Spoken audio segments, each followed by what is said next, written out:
믿음의 조상 아브라함의 참된 믿음.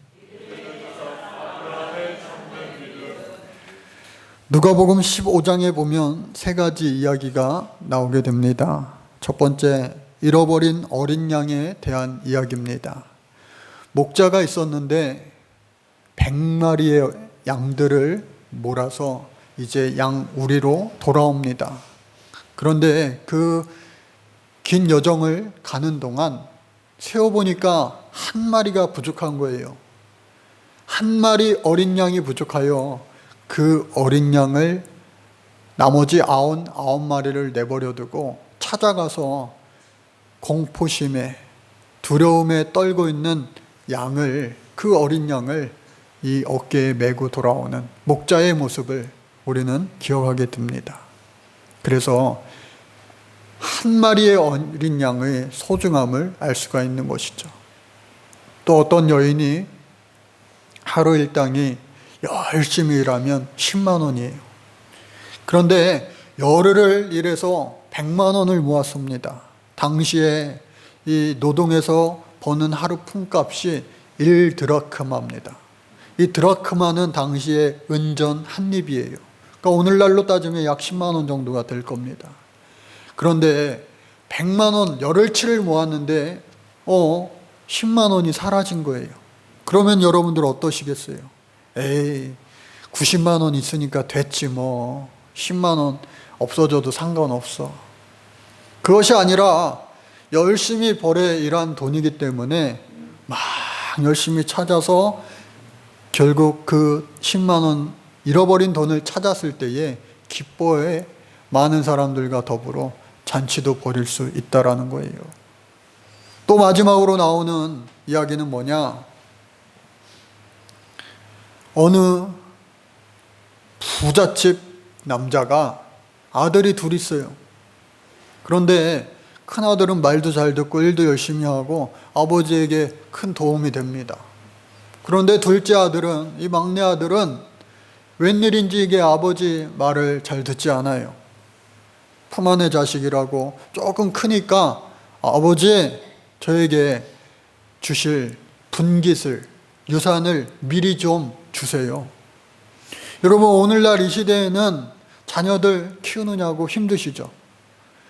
다 키워놔도 시집장가 갈 때 또 도와줘야 되고, 또 시집장가 가서도 애 낳으면 또 도와줘야 되고, 언제까지 도와줘야 될지 모르는 요즘 시대로 우리가 살고 있어요. 그래서 오늘 성경이 그 누가복음 15장이 어느 정도 이럴 수도 있지 싶지만, 당시에 이 2000년 전에 그 시대에는 아버지가 죽기 전에 아버지의 유산을 달라는 것은 이거는 말도 안 되는 일이었어요.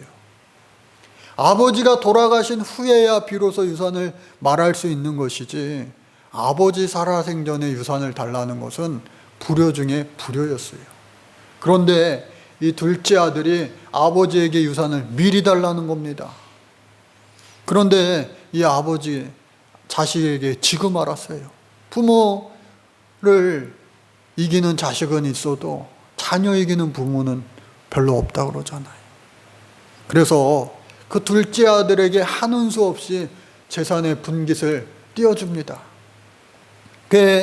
그 받은 재산을 가지고 해외로 갑니다. 다른 나라로 가서 내가 성공해서 돌아오리라 하였지만 해봤어야 알죠. 구멍가게를 차리더라도 거기서 알바를 하든 직장을 취직해서 경력을 쌓든 해야 잘 될 확률이 많은데 해봤어야 알죠. 아버지 품 안에서 그냥 형처럼 열심히 성실하게 일한 것도 아니고 빈둥빈둥 대다가 내가 이만큼 돈 있으니까 잘 되겠지 하는 마음으로 허황된 꿈을 가지고 해외로 나가서, 아니 열심히 일해도 모자를 판에 재산이 많으니까 아버지 집에서 행하던 대로 허랑방탕하게 가진 돈을 다 소비하고 맙니다. 결국은 사업을 했는데 크게 망하고 말았어요. 벼룩도 이 면이 있는지 아버지께로 못 돌아가는 거예요. 창피한 거예요.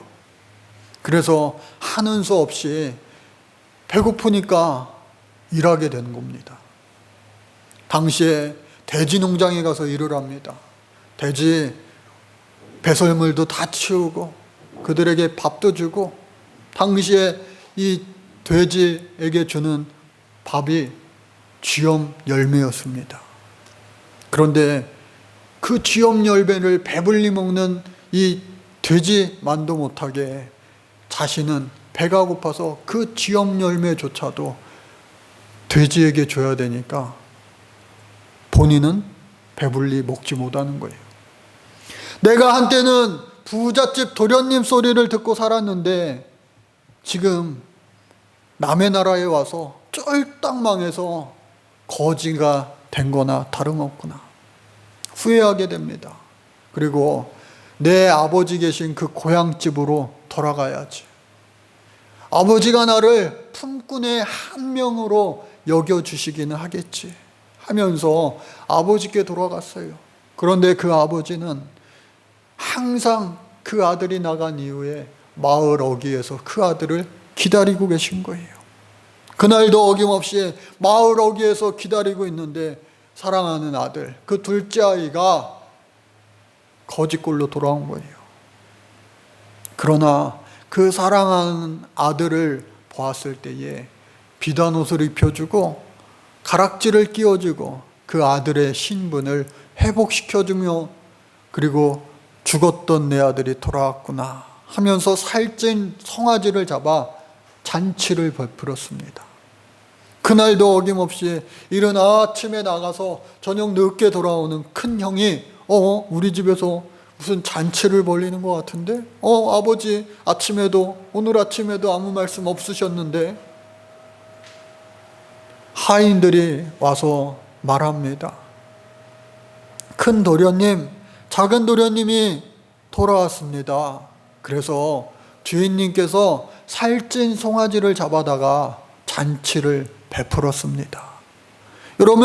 여러분들이 그 형의 입장이면 어떠시겠어요? 아까 1부 예배 때 학생들한테 물어보니까 그저 웃지요. 예. 여러분들 입장이면 어떠시겠냐고요? 사람 마음이 다 정말로 좋아서 좋게 여기면 좋을 것 같은데 화가 난 거예요. 너무 화가 난 거예요. 나는 지금까지 아버지의 속을 새긴 적도 없고 열심히 아버지의 재산을 불리는 일만 했는데, 그런 나에게는 살찐 송아지를 잡아 잔치를 베푼 일이 단 한 번도 없으신 그 아버지가 자기 재산이랍시고 아버지 재산을 다 없앤 다음에 거지꼴로 돌아온 그 둘째 녀석을 위하여 저렇게 살찐 송아지를 잡아서 잔치를 베푸시다니, 혼을 단단히 내도 모자를 파네 그렇게 하시는 게 어딨냔 말이야 하면서 막 화가 나서 아버지께로 갔어요. 그 아버지가 말씀하십니다. 너는 항상 나와 함께 있으니 이 모든 것이 다 너의 것이 아니냐. 그러나 너의 동생은 정말 죽었는지도 모르게 그렇게 있다가 살아 돌아왔으니 잔치를 베풀 일일이 아니겠느냐. 여러분, 그 다음에 그 첫째 아들과 그 둘째 아들이 어떻게 바뀌었는지는 모르겠어요. 그러나 짐작되는 것은 그 아버지의 믿음으로 말미암아 첫째 아들과 둘째 아들이 그 아버지의 믿음의 대를 이었으리라 짐작이 됩니다. 사랑하는 우리 성도 여러분, 예수님께서는요 한 생명이 천하보다도 귀하다 말씀하셨어요. 옆에 있는 분들 한번 쳐다보세요. 아, 이 생명이 천하보다 귀한 생명이구나. 예? 이 생명이 천하보다도 귀한 생명이구나 라고 했을 때에 이 생명을 귀하게 생각할 수밖에 없는 것이죠. 얼마나 여기 귀한 분들이 있습니까? 그런데 오늘 성경을 보니까 첫 번째 이야기는 뭐냐? 당시에 이 야고보서 둘째 시간인데, 이 야고보가 예루살렘 교회에서 해외에 나와 사는 그리스도인들에게 편지를 쓴 거예요. 그런데 오늘 성경 말씀에 보니까 회당의 이야기가 나옵니다. 내 형제들아, 영광의 주 우리 주 예수 그리스도에 대한 믿음을 너희가 가졌으니 사람을 차별하지 말라. 여러분들 믿음 있습니까? 믿음 없는데 이 자리에 앉아 계신 분들 단 한 사람도 없어요. 믿음 있기 때문에 오늘 이 자리에 앉아 있는 줄로 믿습니다. 그렇다면, 그 믿음이 있다면 사람을 차별하지 말라는 거예요. 그런데 당시에 만일 너희 회당에 금가락지를 끼고 아름다운 옷을 입고 그러한 사람이 들어올 때에, 아우, 여기 좋은 자리에 앉으세요, 이쪽으로 앉으세요. 또 남루한 옷을 입고 가난한 사람이 들어왔을 때에 앉든지 말든지 마음대로 하세요.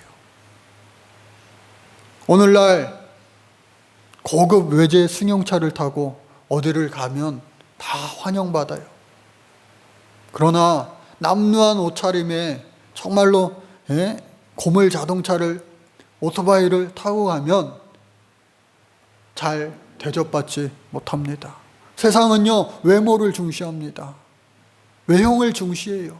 속이 어떻든지 간에 그 외모를 중시하는 사회에 우리가 살고 있어요. 그러나 믿음 있는 사람들이 모인 회당, 여러분, 교회라고 하지 않고 지금 여기는 회당이라고 말합니다. 왜냐하면 당시에 이 유대인들이 모여서 하나님 앞에 예배드린 곳이 회당이었어요. 그래서 유대인들이 가는 곳곳마다 회당이 만들어졌습니다. 그런데 당시에 이 시대에는 예수님을 믿는 그리스도인들이 자기네들끼리 모여서 예배하는 교회가 있기도 하였고, 또 때로는 아직 교회가 생겨나지 않은 곳에 회당으로 가서 하나님 앞에 예배하고 또 예수님을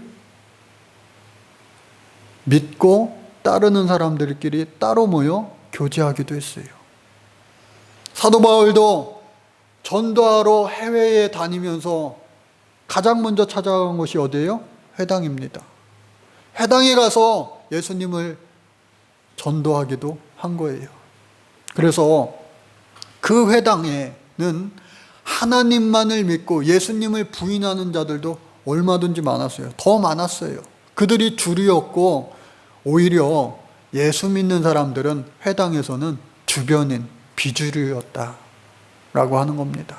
그래서 예수 믿는 사람들을 그 주류 유대인들은 핍박했어요.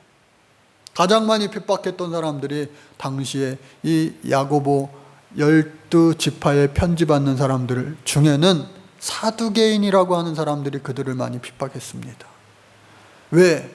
사두개인들은 예수님을 믿지 않기 때문에, 부활을 믿지 않기 때문에 어리석은 자들이라고 이 예수 믿는 사람들을 많이 핍박했어요. 그런데 딱 봐서 보아하니 그것에서도 가진 자들과 갖지 못한 자들을 분류하여서 대하는 것이 다른 거예요. 여러분, 해외 생활하면서, 미국 생활하면서, 호주 생활하면서 여러 나라에서 동족을 만났을 때에 기쁘기도 합니다. 그런데 부담이 되기도 하는 거예요. 아우, 이 사람 우리나라 사람인데 보아하니까 이 사람 알면은 내가 다 그냥 챙겨줘야 될 것 같아. 아우, 안 돼. 아, 이 사람 보아하니까 그래도 알고 지내면은 괜찮을 것 같아. 괜찮네. 친하게 지내야지. 세상 사람들의 마음일 겁니다. 그러나 저와 여러분들, 예수 믿는 사람들은요, 외모와 상관없이 오히려 한 발자국 더 나아가 나보다 작은 자를 더욱더 섬길 수 있는, 사랑의 실천을, 복음의 실천을 할 수 있는 저와 여러분들이 되어야 할 줄로 믿습니다. 왜? 하나님은 그 생명이, 그 영혼이 천하보다 귀하다 말씀하셨기 때문에 그렇습니다. 그래서 너희끼리 서로 차별하며 악한 생각으로 판단하는 자가 되지 말라고 오늘 성경은 전하고 있습니다. 그래서 차별하지 말되 마지막 날에 12절 말씀해 보니까 너희는 자유의 율법대로 심판받을 자처럼 말고 하고 행하기도 하라. 마지막 때에 저와 여러분들이 모두 하나님 앞에 심판받는 심판대에 섰을 때에 잘했다, 잘 살았구나 칭찬받는 주인공이 되어야 할 줄로 믿습니다. 그런데 그것은 믿음, 이 마음속에 그냥 내가 믿음 있노라 하고 고백하는 그 마음속 안에 머무는 믿음이 아니라 그 믿음을 깨달아 알고 실천하는 행함 있는 믿음을 하나님은 칭찬하실 것이다. 그리고 긍휼을 행하지 않은 자에게는 긍휼이 없는 심판이 있으리라.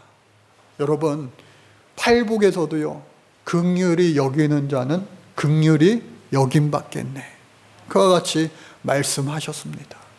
여러분, 많은 사람들을요 긍휼히 여기시기를 주의 이름으로 축복합니다. 많이 가진 사람들도요 참 긍휼히 여겨야 될 사람들이 많이 있어요. 많이 배웠다고, 많이 가졌다고, 많이 누린다고 그 영혼의 그 심령이 행복한 거 아니에요. 예전에 어느 재벌그룹 총수가 옥상에서 뛰어가지고 스스로 목숨을 끊은 일도 있잖아요. 우리가 생각하기에는 아니 재벌인데 왜 죽어? 여러분, 심령이 가난하여 오히려 마음이 부자가 되고 평안의 부자가 되시기를 주의 이름으로 간절히 축복합니다. 그래서 긍휼히 여기는 자는 긍휼 있는 심판을 받게 되리라. 즉 사랑을 실천한 자는요 하나님이 그 사랑을 통하여 우리에게 사랑으로 심판하여 주신다. 내가 한번 용서하면 나도 한번 용서받을 수 있다. 그러한 뜻이 될 겁니다. 또 뿐만 아니라 두 번째 이야기는 뭐냐? 내 형제들아, 만일 사람이 믿음이 있노라 하고 행함이 없으면 무슨 유익이 있겠느냐? 그 믿음이 능히 자기를 구원하겠느냐라고 말하고 있습니다. 여러분, 믿음이 있으면 그 믿음을 실천해야 돼요. 예전에 우리 교회에 이사 오기 전에 무료급식소를 했어요. 맨 처음에 한 분, 두 분 이렇게 시작한 것이 나중에는 막 30분 가까이 많이 오기도 했습니다. 여러 해를 걸쳐서 그렇게 무료급식을 매일 월요일부터 금요일까지 해왔는데 어느 날 동네에 아주 유명한 분이 오셨어요. 할머니 한 분이 오셨는데 머리부터 발끝까지 너무 악취가 심한 거예요. 냄새가 심한 거예요. 정말 근처만 가면은 냄새가 막 심하게 나는 거예요. 그러니까 사람들이 막 이렇게 피하더라고요. 그런데 그때 우리 교회 어느 집사님 한 분이 그분을 데리고 목욕탕을 갔어요. 목욕을 깨끗이 씻겨드리고 또 옷도 세탁기로 깨끗이 빨래해드려서 다시 그 할머니가 편안하게 다닐 수 있게 도움을 주는 모습을 보고 큰 감동이 되었습니다.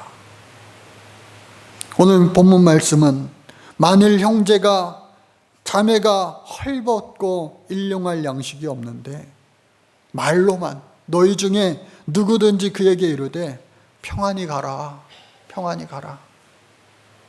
배고프고 갈 곳이 없는 사람에게 평안히 가라, 잘 가세요, 안녕히 가세요. 아유 추운데 왜 그렇게 춥게 입고 다녀? 날씨도 추운데 따뜻하게 입고 다녀. 좀 옷이 없는데. 또 돈이 없어 밥을 사 먹을 수 없는데 아유 왜 굶고 다녀? 밥 좀 먹고 다니지. 밥 먹고 다녀. 왜 이렇게 살이 빠졌어? 그렇게 말하면서 그 몸에 쓸 것을 주지 아니하면 무슨 유익이 있으리요? 오늘 성경은 말하고 있습니다. 이와 같이 행함이 없는 믿음은 그 자체가 죽은 것이라. 여러분, 말로만 할 때요, 때로는 위안이 되기도 합니다. 말로만 해도요, 위안이 되기도 해요. 여러분, 진실된 위로의 말 한마디를 할 수 있는 여러분들의 입술이 되시기를 간절히 바랍니다. 그런데 때로는 그 말과 더불어 함께 그 사람을, 그 영혼을 위하여 우리가 우리의 일부를 나누어 주는 것도 필요한 거예요. 돈 많은 사람은요, 돈으로 안 도와줘도 돼요. 다른 것으로. 그 사람이 필요하고 그 사람이 없는 것을 도와주는 것이 진짜 도와주는 거예요. 배부르고 먹을 것이 많은 사람한테 먹을 것 더 갖다 주면서 아유, 더 드세요, 더 드세요. 이거는요, 고문이 될 수 있어요.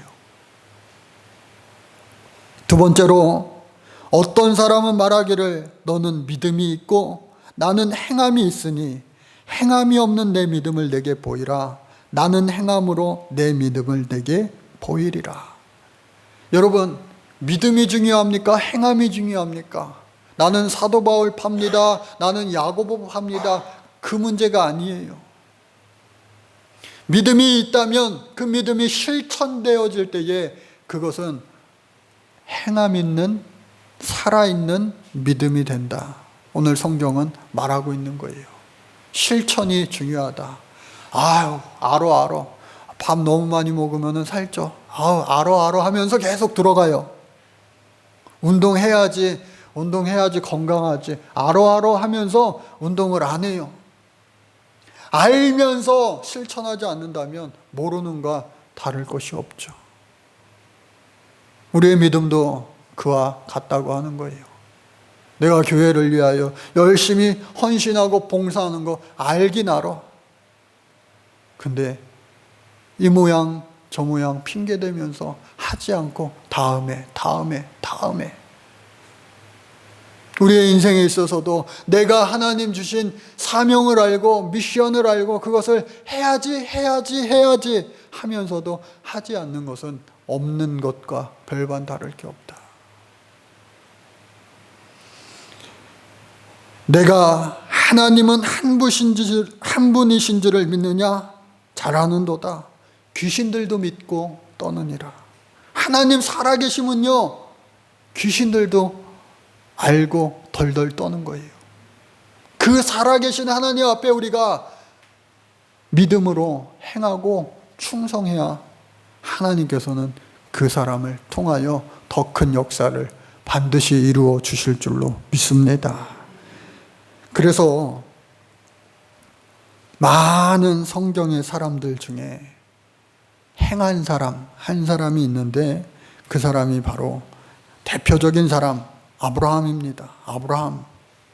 아브라함은요 75세에 하나님의 부름을 받아서 본토 친척 아비 집을 떠났어요. 그리고 100년을 살았습니다. 175세까지 살았어요. 100년을 살면서 하나님의 말씀에 날마다 순종했어요. 99세에 네가 아들을 낳을 것이라 그 이름을 이삭이라 하라. 정말 웃음이 나왔어요. 그러나 1년 후에 100세 때에 아들을 낳아 그 이름을 이삭이라고 했습니다. 그런데 하나님도 참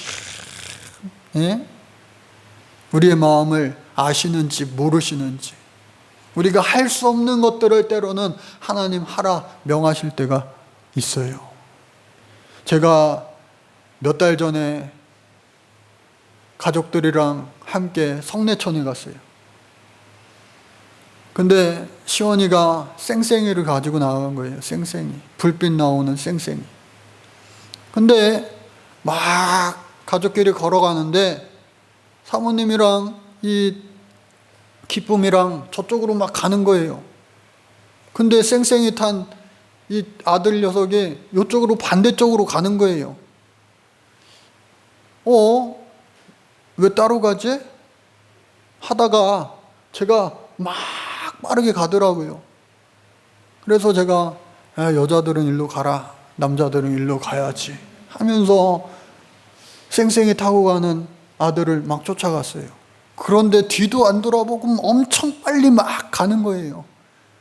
너무 멀어져 가길래 저도 막 뛰었어요. 야야야 하면서 막 뛰었어요. 이름을 불러가면서. 한참을 뛰고 나니까 엄마랑 딸은 보이지도 않고 멀리 떨어졌는데 그 아들인 줄 알았는데 얼굴을 쏙 돌아보니까 아들이 아닌 거예요. 희한하다. 분명히 시원이를 봤는데 하고 저 앞에 보니까 또 쌩쌩이 하나가 불빛을 내면서 앞으로 막 가고 있는 거예요. 저놈인가 해가지고 막 또 따라갔어요. 막 따라가서 이름을 부르면서 확인을 해보니까 걔도 아닌 거예요. 갑자기 등판에 식은땀이 나면서요. 얘 어디 갔어? 어디 갔어? 하면서 아이고야, 아들을 잃어버린 건 아닌가 하는 생각이 순간 번쩍 들더라고요. 사모님한테 전화를 했습니다. 안 받아요. 이럴 때는 왜 꼭 안 받아? 영화 드라마처럼. 몇 번을 전화하니까 나중에 이제 전화가 연결이 됐어요. 저는 전화하면서도 계속해서 반대쪽으로 막 간 거예요. 찾으러. 어떻게 해야 되나? 전화를 받았습니다. 아니, 시원이 없잖아. 나랑 있었는데 없어졌어. 사모님이 하는 이야기가 시원이 여기 있는데요. 그 순간에 제가 안도하면서 또 정말이야 확인하면서 그 많은 싱싱이들을 보면서 다시 뒤로 왔어요. 왔는데요, 그 아들이요 아무렇지도 않게 아빠 어디 갔다 와 그러더라고요. 여러분, 잃어버린 생명을 하나님은요 더 많이 기뻐하실 거예요. 그런데 그 아들 이삭을 하나님은 바치라는 거예요. 100세 때 낳은 아들이니까 얼마나 눈에 넣어도 안 아프겠어요. 하나밖에 없는 아들 이삭, 그 이삭을 위하여 먼저 낳은 이스마엘은 떠나보냈어요. 이제 아들 이삭 딱 하나예요. 근데 그 아들을 번제물로 바치라고 하지. 번제물은요 하나도 남김없이 제단불을 위해 태워버리는 거예요. 그것이 바로 번제예요. 다음날 새벽, 아마 밤을 꼬박 새웠을 수도 있어요. 날이 밝자 그 아이를 데리고 모리아 산으로 갑니다. 그리고 모리아 산에 이르렀을 때에 그 아이를 지체 없이 번제물로 꽝꽝 묶고 날카로운 칼로 그 아이를 하나님 앞에 순종의 행함으로 바치려고 할 때에 멈추어라, 멈추어라. 너에게 예비된, 하나님을 위하여 예비된 어린 양이 저 뒤에 있지 않느냐. 여호와 이레의 축복을 맛보게 해 주신 거예요. 여러분, 저와 여러분들의 인생 가운데도 많은 여호와 이레의 축복이 있는 줄로 믿습니다. 그러나 우리가 순종하지 못하고 불순종하여서 그 여호와의 이레의 축복을 맛보지 못하고 살아갈 때가 너무나도 많다고 하는 겁니다. 아브라함이니까, 특별한 사람이니까 하나님께 그렇게 할 수 있었지. 틀린 말 아니에요. 아브라함은 특별한 사람입니다. 그러나 아브라함도 완벽한 사람은 아니었어요. 아내 사레를 자신의 누이라고 2번씩이나 고백하며 자신의 생명을 살리기 위하여 거짓말한 거예요. 그도 흠이 있고, 그도 목숨의 위협 앞에 두려움을 느끼고 살아가는 저와 여러분들처럼 똑같은 연약한 인생이었습니다. 그럼에도 불구하고 그가 그 아들 이삭을 하나님 앞에 올려드릴 수 있었던 것은 히브리서의 고백처럼 그가 믿음으로 그 아이가 죽는 한이 있더라도 다시 하나님께서 살리실 것을 알고, 할렐루야, 그러한 굳건한 믿음이 있었다는 거예요. 또 오늘날 이 시대의 믿음은 무엇이냐? 스튜어트 케네디라고 하는 사람은 말합니다. 믿음은 증거가 없음에도 불구하고 믿는 것이 아니라 어떠한 결과가 따른다 해도 순종하는 것이 믿음이다. 여러분, 우리가 순종하며 눈앞에 보이는 것을 때로는 나누어 줌으로 희생할 때도 있어요. 그러나 그 결과가 뻔하다 할지라도 하나님이 원하시면 그러한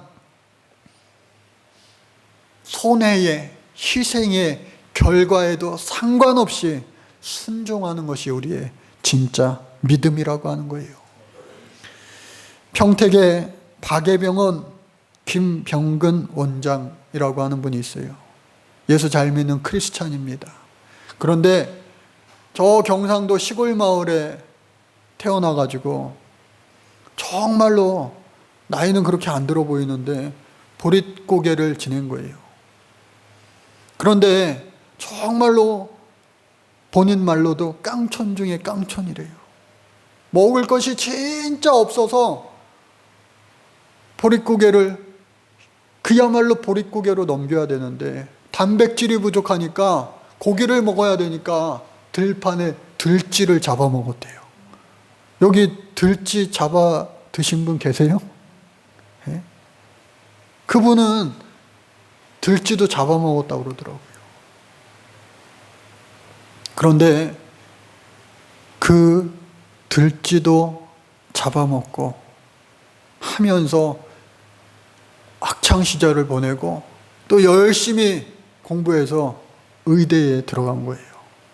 의대에 진학하게 된 목적이 뭐냐 물어보니까 어머니가 농사 지으면서 잔병 치료를 그렇게 많이 한 거예요.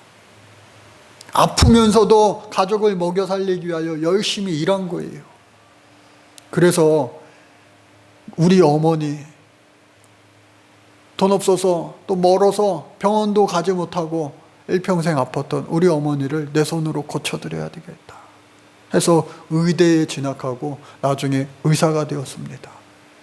그리고 가난하고 돈 없어서 의료의 혜택을 받지 못하는 많은 그 이웃나라 제3세계에 가서 해외 의료 선교를 해오던 때에 대구에 코로나 바이러스가 아주 창궐했대, 극심했을 때에 의료인이 부족합니다. 의료인들 자원해 주세요 하는 광고를 보고 요청을 보고 자원하여서 그 대구에 가서 코로나19 확진 환자들을 위해서 의료 봉사를 했다고 하는 거예요. 죽음의 위협을 느끼지 않았습니까? 그 질문에 죽고 사는 것이 다 하나님 손에 있는데 혹시라도 죽으면 어떻습니까? 하나님이 칭찬해 주실 텐데요. 그 믿음의 고백을 하면서 웃더라고요. 사랑하는 우리 성도 여러분, 저와 여러분들 모두가 이 세상 살아갈 때에 믿음이 있어요. 믿음이 있기 때문에 오늘 이 자리에 있는 거 아니겠어요? 그러나 한 발자국 더 나아가서 그 믿음이 행함 있는 살아있는 믿음 되시기를 주의 이름으로 축복합니다. 라합도요 믿음의 그 순종의 행함을 통하여 그와 그의 가족이 구원을 얻을 수 있었던 것처럼 저와 여러분들 정말로 진짜 믿음, 순종의 행함 있는 믿음으로 말미암아 본인과 본인 가족 모두가 하나님 앞에 구원을 얻을 수 있는 진짜 믿음의 사람들 되어주시기를 간절히 주의 이름으로 축복합니다. 하나님 감사합니다. 저희들이 세상